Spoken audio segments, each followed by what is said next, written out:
All tanks are a product of design compromise. Firepower, armor, and mobility are three contradictory quantities. No tank can have unlimited amounts of one of them without losing something else. But if you create a machine that balances firepower, mobility, and protection, will this give you the perfect tank? The Soviets certainly seemed to think so when they built this mechanical monster back in the 1950s.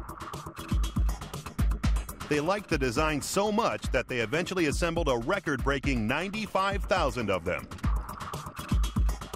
If the Cold War had ever gone hot, these are the tanks that would have rolled into Western Europe.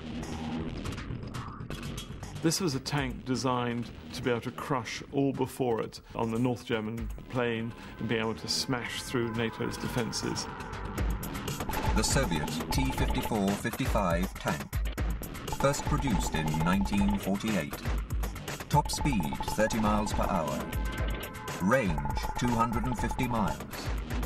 V12 water-cooled diesel engine gives power-to-weight ratio of 14.44 horsepower per ton. Armor 203mm maximum thickness. Primary armament 100mm D10T gun. T54-55 manufacture began back in 1948 and continued throughout the next 30 years, a production record second to none. But like all Russian tanks, little thought was spared for the crews inside.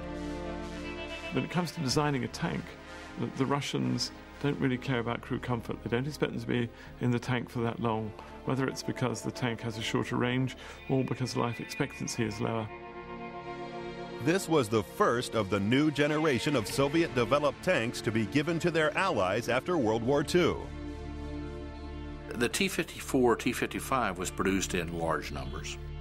The Russian idea on tank production is, much like Lenin said, that quantity has a quality all its own. So the Russian idea tactically was that if you had enough of these, you could overwhelm the defense. But the T-54-55 has not proved itself a world beater. In tank-on-tank combat, the Soviet workhorse has been crushed by its Western counterparts in Israel and in the Gulf War. The T-54-55 scores average marks for firepower, mobility, and protection.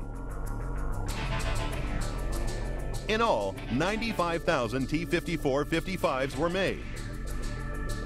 So it must score top marks for production. But it scores just below average for fear factor. The only reason to be afraid of this tank was because of the vast numbers produced.